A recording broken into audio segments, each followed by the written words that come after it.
Hai, selamat kembali. Pernah tak anda terfikir macam mana nak kejar impian di peringkat global tapi pada masa yang sama tak nak hilang diri kita yang sebenar? Hari ini kita akan kupas satu konsep yang sangat menarik iaitu glokal. Inilah kunci untuk kita ukir nama di mata dunia tapi kaki kita tetap jejak di bumi sendiri. Jom kita mulakan.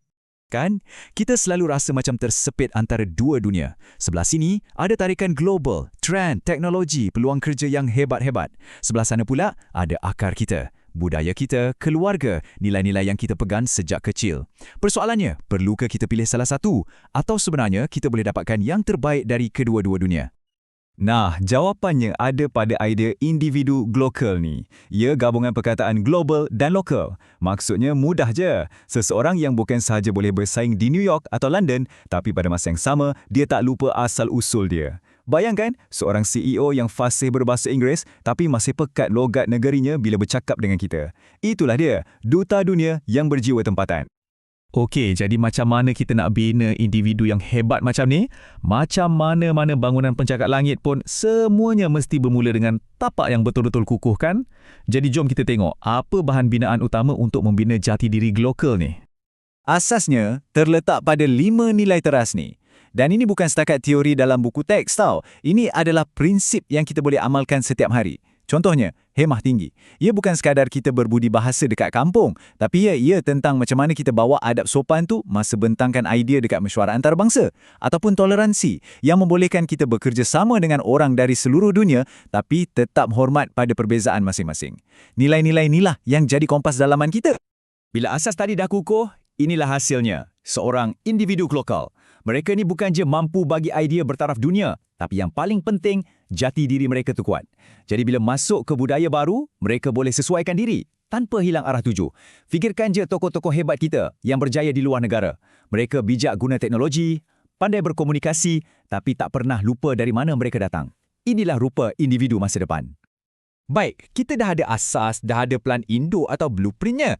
Tapi blueprint tu akan tinggal atas kertas je kalau kita tak mula membina kan? Jadi sekarang, jom kita beralih dari plan kepada tindakan. Macam mana nak terjemahkan semua ini dalam amalan seharian kita?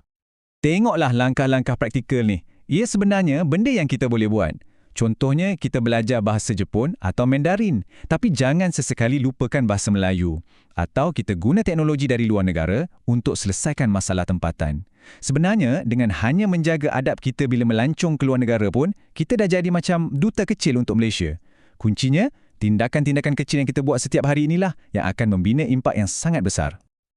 Okey, kita dah tahu apa itu individu glokal dan kita dah tahu bagaimana nak jadi macam tu. Sekarang, soalan yang paling besar. Mengapa? Kenapa semua ni penting sangat? Apa impaknya pada diri kita dan yang lebih besar pada negara kita? Kepentingannya memang besar. Semuanya bermula dengan diri kita sendiri. Kita jadi lebih berilmu, lebih berkemahiran. Bila kita dah hebat, kita boleh bersaing di mana-mana je.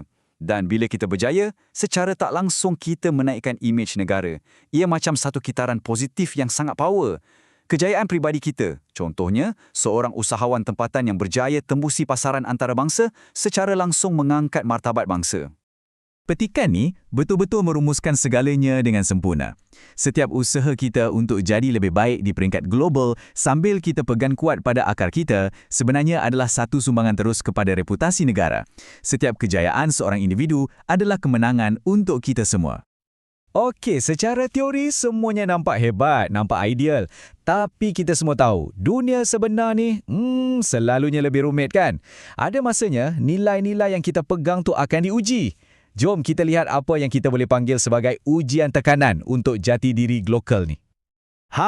Inilah dilema yang sebenar. Apa kita nak buat bila nilai kesopanan kita bercanggah dengan trend fashion antarabangsa? Apa kita nak pilih bila kesetiaan kita pada produk tempatan berdepan dengan desakan pasaran global yang lebih murah? Ini soalan yang susah. Kita ambil satu contoh. Bayangkan Cleverson, seorang pereka fashion. Dia nak sangat bawa rekaan berkonsepkan ketimuran yang sopan ke pentas dunia. Tapi, penganjur pula minta dia ikut trend global terkini yang mungkin lebih terdedah. Inilah ujian sebenar untuk dia. Adakah dia patut korbankan identitinya semata-mata untuk menang? Atau adakah dia boleh jadi cukup kreatif untuk cari jalan tengah yang menyatukan kedua-dua dunia ni? Dan ini membawa kita kepada satu persoalan yang agak menakutkan sebenarnya. Apa risikonya kalau kita gagal dalam ujian macam ni?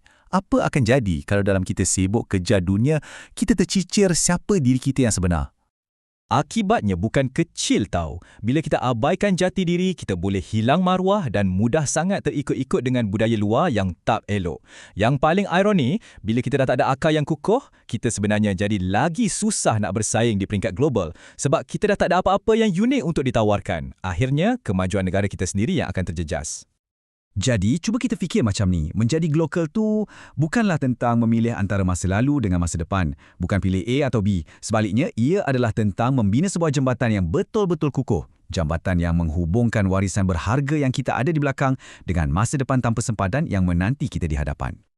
Dan akhirnya, soalan ini saya pulangkan kepada anda. Dengan asas yang kukuh dan pandangan yang global, apakah langkah pertama anda? Macam mana anda akan guna keunikan yang ada pada diri anda untuk mengukir nama di mata dunia? Fikir-fikirkanlah.